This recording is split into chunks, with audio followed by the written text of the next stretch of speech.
Hay un número. No es un número grande. No parece peligroso. Se encuentra dentro de una ecuación que probablemente nunca hayas visto, escrita en unidades de las que la mayoría de la gente nunca ha oído hablar. Pero este número, esta única medición, amenaza silenciosamente con echar por tierra un siglo de física. Durante los últimos 100 años, hemos estado construyendo un modelo de la realidad, un marco para entender cómo nació el universo, cómo evolucionó y hacia dónde se dirige. Lo llamamos el modelo estándar de la cosmología, y durante mucho tiempo fue uno de los mayores logros intelectuales de la historia de la humanidad.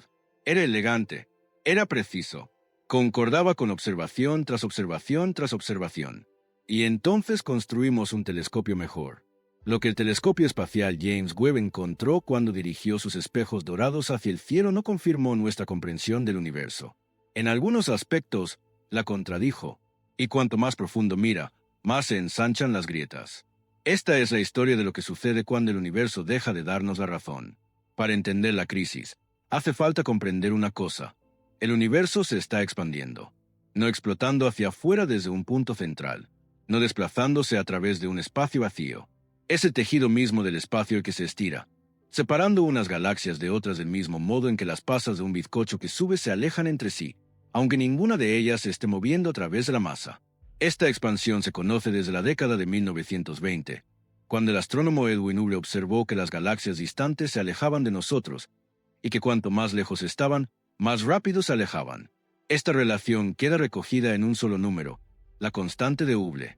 La constante de Hubble, que suele escribirse como h sub 0, mide el ritmo de esa expansión. Concretamente, nos indica a qué velocidad se alejan las galaxias de nosotros por cada unidad de distancia que nos separa de ellas. Las unidades son kilómetros por segundo por megaparsec. Un megaparsec equivale a 3,26 millones de años luz. Así que la constante de Hubble se pregunta, por cada 3,26 millones de años luz que mires hacia afuera, ¿cuántos kilómetros por segundo más rápido se separa él? Es, en esencia, la velocidad del propio universo. Y no conseguimos ponernos de acuerdo sobre cuál es. Este desacuerdo no es nuevo. Cuando Hubble calculó por primera vez la constante en 1929, su estimación estaba tan desviada que hacía que el universo pareciera más joven que las rocas más antiguas de la Tierra. Eso era un problema. Las estrellas no pueden ser más viejas que el universo en el que habitan. Durante décadas, dos bandos rivales de astrónomos se enfrentaron sobre si el verdadero valor estaba más cerca de 50 o más cerca de 100. La guerra fue feroz. Se construyeron carreras enteras en un lado de la discusión. Se jugaron reputaciones. Se escribieron artículos con un desprecio apenas disimulado. A principios de la década de 2000, la pelea parecía haber terminado. Telescopios más avanzados habían permitido a ambos bandos converger en un número cercano a 70. La disputa estaba zanjada. La cosmología podía seguir adelante. No siguió adelante, porque a medida que los instrumentos se hicieron más precisos, surgió un nuevo desacuerdo, más pequeño que el anterior, pero mucho más inquietante, porque esta vez ambos bandos podían mostrar su trabajo. El primer método mira hacia atrás en el tiempo. A principios de los años 2000, el satélite Plan de la Agencia Espacial Europea pasó 4 años y medio cartografiando el fondo cósmico de microondas, el tenue resplandor de radiación que quedó desde que el universo tenía apenas 380.000 años. Ese mapa es, en esencia, una fotografía del universo en su infancia, una instantánea congelada en luz. A partir de ese mapa, los físicos utilizaron el modelo estándar para extraer las condiciones precisas del universo primitivo y luego proyectaron esas condiciones hacia adelante a lo largo de casi 14.000 millones de años de expansión. El resultado: el universo debería estar expandiéndose hoy a unos 67 kilómetros por segundo por megaparsec. Un número limpio, un margen de error diminuto, una confianza estadística altísima. El segundo método es más directo. En lugar de modelar el pasado y proyectarlo hacia adelante, mide el presente. El astrónomo Adam Ries, premio Nobel de la Universidad Johns Hopkins, que descubrió que la expansión del universo se está acelerando, lidera un equipo llamado SH0S. Utilizan lo que se conoce como la escalera de distancias cósmicas, una cadena de mediciones superpuestas que se extiende hacia afuera, desde nuestro propio vecindario hasta el universo profundo. Empieza con estrellas pulsantes llamadas variables cefeidas. Estas estrellas respiran, se expanden y contraen con un ritmo regular. El periodo de ese ritmo está directamente ligado a la verdadera luminosidad de la estrella. Mides el pulso, calculas el brillo real, Lo comparas con lo brillante que parece desde la Tierra y puedes calcular con exactitud a qué distancia se encuentra. Física pura, no conjeturas. A partir de ahí, das un paso hacia afuera, hasta galaxias que contienen tanto cefeidas como un tipo especial de estrella explosiva, la supernova de tipo Ia. Estas supernovas son las candelas estándar de la naturaleza. Todas detonan aproximadamente con el mismo brillo máximo, porque todas se desencadenan por el mismo umbral físico. Una vez que las has calibrado usando cefeidas en galaxias cercanas, puedes detectarlas a cientos de millones de años luz de distancia y saber con exactitud a qué distancia están. Combina esa distancia con la velocidad a la que se alejan esas galaxias y habrás medido directamente la constante de Hubble. El equipo de Ries obtuvo 73 km por segundo por megaparsec, no 67, 73, 6 puntos de diferencia. Suena pequeño, no lo es. En un campo donde las mediciones suelen tener una precisión del 1%, una diferencia del 8 o 9% entre dos métodos independientes, cada uno utilizando técnicas completamente distintas sobre datos completamente distintos, es enorme. Es la diferencia entre un universo de 13.800 millones de años y uno que podría ser más de 1.000 millones de años más joven. Cambia el tamaño del universo observable. Cambia el ritmo al que se separan los cúmulos de galaxias. Potencialmente cambia la naturaleza de la energía oscura, la fuerza invisible responsable de empujarlo todo hacia afuera. Piensa en lo que significa redibujar la línea del tiempo de todo. La edad de las primeras estrellas. El momento en que los elementos pesados fueron forjados dentro de soles moribundos y esparcidos por el cosmos para convertirse finalmente en planetas, océanos y los átomos de tu cuerpo. Todo ello depende de ese número. No estás ajustando un dial. Estás redibujando la historia entera de la existencia. El desacuerdo entre las dos mediciones tiene un nombre. Los científicos lo llaman la tensión de Hubble. Y en 2019, el premio Nobel David Gross le dijo a Adam Ries que dejara de llamarlo tensión. Dijo que el campo debía llamarlo por su nombre. Una crisis. La explicación más popular para la tensión de Hubble era sencilla y tranquilizadora. Alguien había cometido un error de medición. Las variables cefeidas, la base de la escalera de distancias de Ries, tienden a vivir en los discos espirales densos y polvorientos de galaxias jóvenes. Cuando el telescopio espacial Hubble las observaba, existía la preocupación de que sus cámaras estuvieran mezclando la luz de estrellas cercanas, un fenómeno llamado saturación o amontonamiento. Si había estrellas cercanas contaminando las mediciones de las cefeidas, las estrellas pulsantes parecerían más brillantes de lo que realmente son. Un brillo aparente mayor equivale a una distancia calculada menor. Una distancia menor equivale a una tasa de expansión medida mayor. Corrige el amontonamiento, decía el argumento, y la constante de V volvería a encajar con el modelo estándar. Era una solución limpia y elegante. Mantenía intacto el modelo estándar. Y le daba al campo algo que esperar. El telescopio espacial James Webb estaba en camino, y zanjaría la discusión de una vez por todas. El telescopio espacial James Webb es, en casi todos los sentidos importantes, el instrumento científico más extraordinario que los seres humanos han construido jamás. Orbita el Sol desde un punto privilegiado a 1,5 millones de kilómetros más allá de la Tierra, lejos de la interferencia térmica de nuestro planeta. Su espejo principal mide 6,5 metros de diámetro, está recubierto de oro y está optimizado para captar luz infrarroja con una sensibilidad que hace que el Hubble parezca, en palabras del propio Adam Ries, un par de gafas de leer. Y lo más importante para esta disputa, la luz infrarroja atraviesa el polvo y el amontonamiento con una precisión que los telescopios ópticos no pueden igualar. Si el amontonamiento estelar estaba contaminando las mediciones de las cefeidas, Webb lo vería. Las estrellas pulsantes parecerían más tenues a través de los ojos más limpios de Webb. Las distancias calculadas se alargarían, y la constante de Hubble caería. Algunos astrónomos ya estaban escribiendo el obituario de la crisis antes de que llegaran los datos. Los datos llegaron. Webb confirmó los números del Hubble. No aproximadamente, casi exactamente. Las cefeidas se veían iguales. Las distancias se mantuvieron. La tasa de expansión siguió en 73. A principios de 2024, el equipo de Ries publicó un artículo decisivo en Astrophysical Journal Letters anunciando que habían utilizado Webb para cubrir todo el rango de observaciones de cefeidas del Hubble, extendiendo las observaciones hasta una galaxia llamada NGC 5468, a unos 130 millones de años luz de distancia, catalogando más de 1000 cefeidas en 5 galaxias anfitrionas y 8 supernovas. La conclusión fue inequívoca. El error de medición podía descartarse con altísima confianza. Ries lo expresó con cuidado, como suele hacer, con los errores sistemáticos ahora examinados a fondo. Dijo, lo que queda es la posibilidad de que hayamos entendido mal el universo. Para diciembre de 2024, el mayor estudio del equipo con Webb hasta la fecha, basado en 2 años completos de datos del telescopio, utilizó 3 métodos independientes para verificar mutuamente sus mediciones de distancia. Cefeidas, estrellas de carbono, la punta de la rama de gigantes rojas. Los 3 coincidieron entre sí. Los 3 apuntaban a 73. Pero no todo el mundo está convencido de que la tensión sea siquiera real. Wendy Friedman, astrónoma de la Universidad de Chicago y una de las figuras más respetadas del campo, ha pasado años construyendo una escalera de distancias independiente que depende menos de las cefeidas. Su equipo utiliza otros tipos de estrellas, gigantes rojas y una clase llamada estrellas Hawk, que se encuentran en regiones menos amontonadas de las galaxias y por tanto menos propensas a verse afectadas por el polvo y la mezcla de luz. Cuando Friedman presentó su propio análisis con Webb en agosto de 2024, sus 3 métodos dieron respuestas distintas. Los métodos de las gigantes rojas y las estrellas Hawk se situaron en torno a 68 a 70, consistentes con el modelo estándar. Su medición con cefeidas se acercó a 72. Su resultado combinado global se situó en torno a 70. Tierra de nadie entre los dos bandos. El premio Nobel Saul Perlmutter, al revisar los datos de Friedman antes de su publicación, señaló algo llamativo.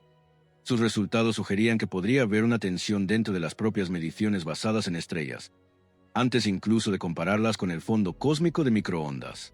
Ese es un tipo distinto de problema. Significa que la propia escalera de distancias, la herramienta en la que los astrónomos se han apoyado durante un siglo, podría tener problemas sin resolver en su base que ningún telescopio por sí solo pueda arreglar. Ries contraatacó. Argumentó que el equipo de Friedman había utilizado un subconjunto pequeño potencialmente poco representativo de supernovas, lo que podría sesgar sus resultados a la baja. El desacuerdo entre los dos bandos se ha convertido en una de las rivalidades más seguidas de la astrofísica moderna. 2 equipos, ambos brillantes, ambos meticulosos, el mismo cielo, respuestas distintas. Si Friedman tiene razón, la crisis es más suave de lo que parece, un rompecabezas que espera una solución técnica. Si Ries tiene razón, al modelo estándar le falta algo fundamental. Todo el campo está mirando y esperando la próxima publicación de datos. La tensión de Hubble habría sido suficiente, pero Webb asestó un segundo golpe. Casi en cuanto el telescopio empezó a observar, comenzó a encontrar galaxias en el universo primitivo que no tenían ningún derecho a estar allí. No galaxias pequeñas, tenues y recién nacidas, que es lo que el modelo estándar predecía que veríamos a esas distancias. Galaxias masivas. Galaxias vistas tal como existían apenas 500 a 700 millones de años después del Big Bang. Algunas de ellas rivalizaban en masa con la Vía Láctea, una galaxia que a nuestro propio vecindario cósmico le había costado 13.000 millones de años construir. Al parecer se había ensamblado a sí misma en menos de 1.000 millones. El astrónomo Mike Boylan-Colchin, de la Universidad de Texas en Austin, hizo los cálculos. Demostró que 6 de las galaxias candidatas más antiguas y masivas detectadas por Webb rozaban el límite absoluto de lo que permite el modelo estándar. Para formar galaxias tan pesadas, tan rápido, casi todos los átomos disponibles en los halos de materia oscura circundantes habrían tenido que convertirse en estrellas. En un universo normal, esa tasa de conversión ronda el 10%. El 90% del gas nunca llega a formar nada. Está demasiado caliente, es expulsado por la radiación o simplemente se dispersa sin condensarse. Estas galaxias primitivas parecían funcionar con una eficiencia del 100%. Una fábrica que, de algún modo, convierte cada gramo de materia prima en producto terminado sin desperdicio alguno. La física no funciona así, no en ningún modelo que nadie hubiera construido. La reacción inicial en el campo fue, francamente, de alarma. Si galaxias de esta masa se formaron realmente así de rápido, entonces o bien nuestros modelos de formación de galaxias son profundamente incompletos, o bien el propio modelo estándar de la cosmología necesita revisión. Entonces llegó una corrección. La estudiante de doctorado Katherine Chorowski, trabajando en la Universidad de Texas, lideró un estudio publicado a mediados de 2024 que reexaminó los datos. Descubrió que muchas de las galaxias aparentemente sobremasivas estaban siendo engañadas por sus propios agujeros negros. Estas galaxias, apodadas pequeños puntos rojos por su color y su tamaño compacto en las imágenes de Webb, albergaban agujeros negros que devoraban gas de forma activa y voraz. La fricción de todo ese material en caída lo calentaba hasta temperaturas extremas, y ese calor irradiaba hacia afuera en forma de luz intensa. Al mezclarse con la luz estelar de la propia galaxia, hacía que cada galaxia pareciera mucho más brillante de lo que sus estrellas por sí solas podrían justificar. Desde miles de millones de años luz de distancia, una galaxia con un agujero negro voraz en el centro se parece casi exactamente a una galaxia con 10 veces más estrellas. El telescopio ve brillo, y el brillo suele ser un indicador fiable de la masa. Pero aquí, el agujero negro estaba haciendo el trabajo de miles de millones de soles, inflando el tamaño aparente de la galaxia como un foco adosado a una vela. Una vez que esos pequeños puntos rojos fueron eliminados de la muestra, las galaxias restantes encajaban dentro de las predicciones del modelo estándar. El director de tesis de Chworopski, Steven Finkelstein, fue directo sobre la conclusión. No hay crisis en lo que respecta al modelo cosmológico estándar, no a partir de las galaxias. Pero la historia no terminó limpiamente. Incluso después de eliminar los pequeños puntos rojos, quedaban aproximadamente el doble de galaxias masivas de las que el modelo estándar espera. No las suficientes para romper el modelo, las suficientes para torcerlo.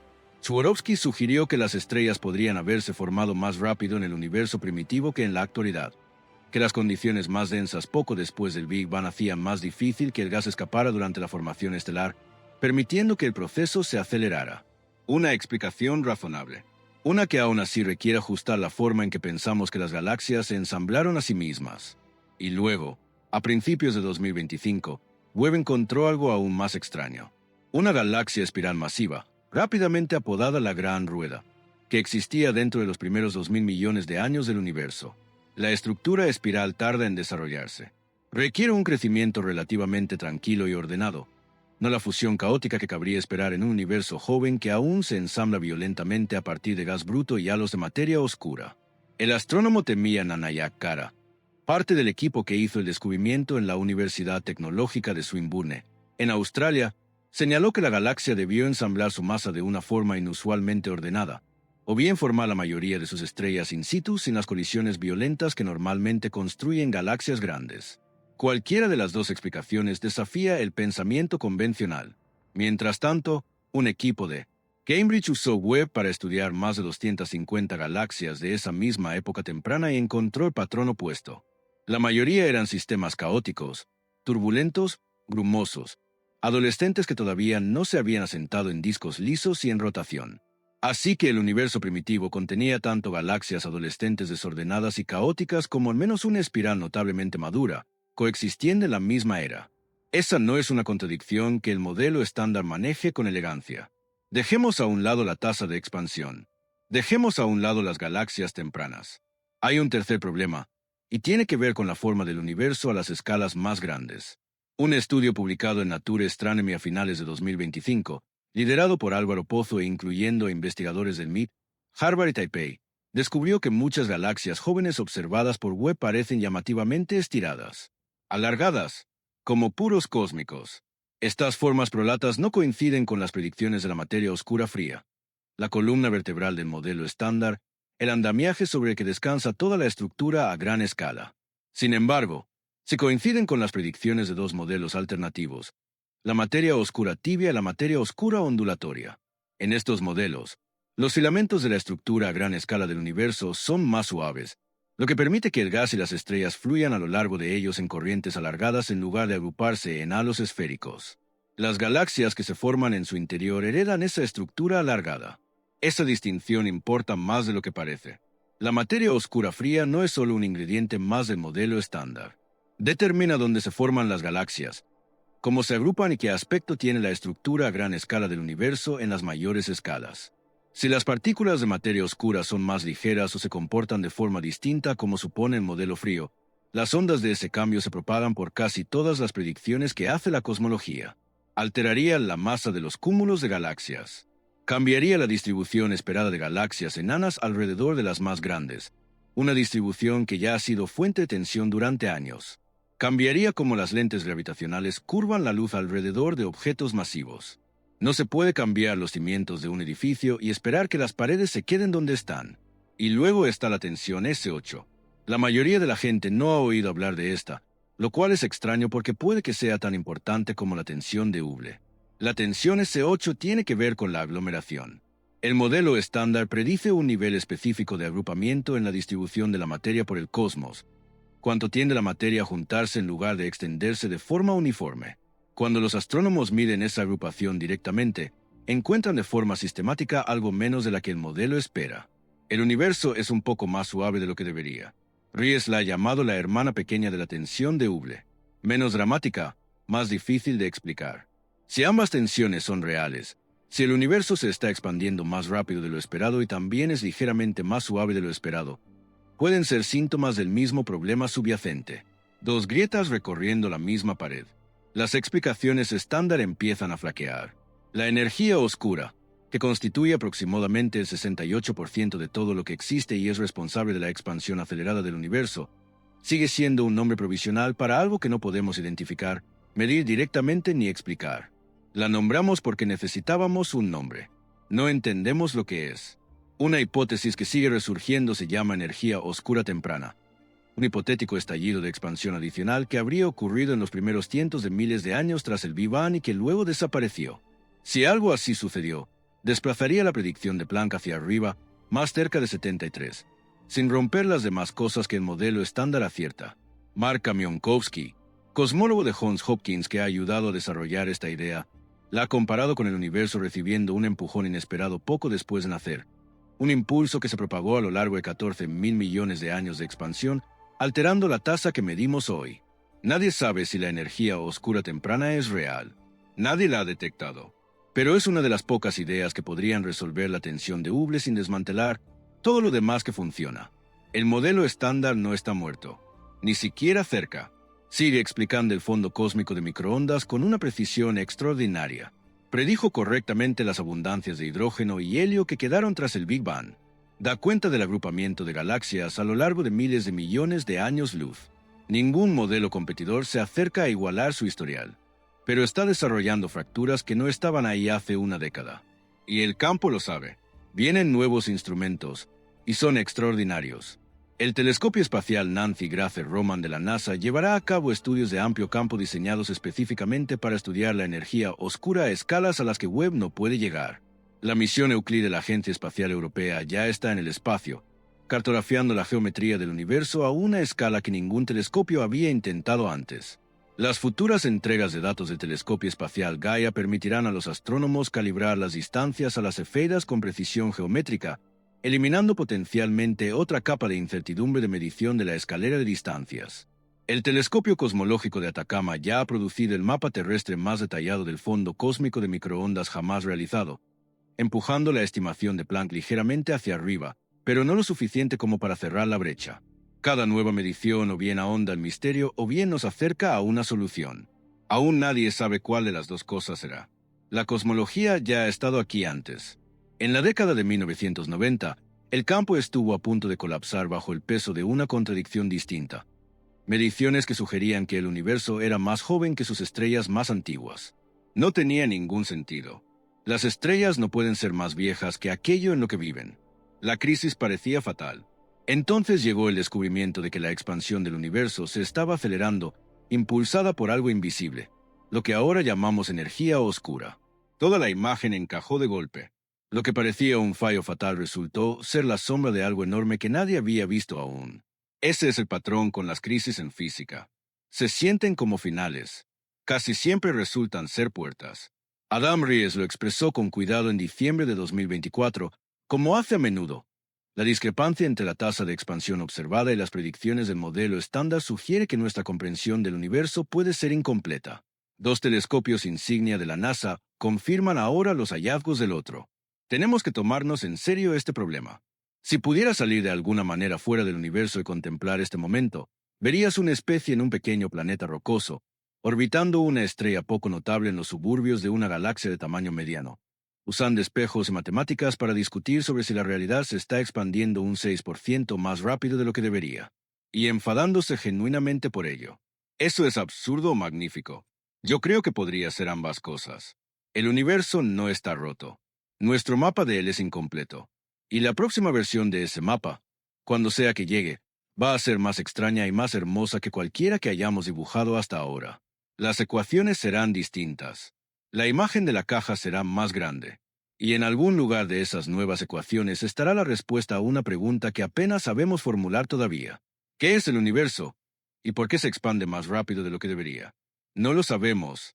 Y ahí es exactamente donde la ciencia se vuelve magnífica.